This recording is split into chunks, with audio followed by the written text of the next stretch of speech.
1992 December 6, അതായത് ഇന്ത്യയുടെ കറുത്ത ദിനമാണ് ഇന്ന്.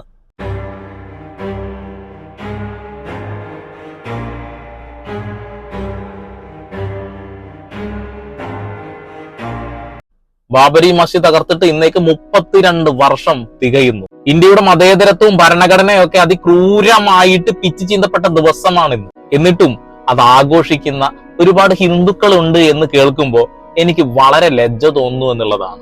ഒരു പ്രശ്നവും കൂടാതെ വളരെ സൗമ്യമായ രീതിയിൽ നിസ്കരിച്ചു പോയിരുന്ന ബാബരി മസ്ജിദ്, ഈ ബാബരി മസ്ജിദിനകത്ത് എന്താ പെട്ടെന്നൊരു വിഗ്രഹം അങ്ങ് പൊട്ടിമുളക്കുക. അതെങ്ങനെ പൊട്ടിമുളച്ചു എന്നുള്ളതിന്റെ കൃത്യമായ എവിഡൻസ് വീഡിയോ ഞാൻ കൊണ്ടുവന്നിട്ടുണ്ട്. 1992 ഏകദേശം 2 വർഷത്തോളം ഈ രഥയാത്ര നടന്നല്ലോ. ആ രഥയാത്രയുടെ ഉള്ളിലൂടെ തന്റെ ജീവൻ പോലും പണയം വെച്ച് അദ്ദേഹം എടുത്തിട്ടുള്ള വീഡിയോസ് ആണ് നമ്മൾ റെഫറൻസ് ആയിട്ട് കൊണ്ടുവന്നിട്ടുള്ളത്.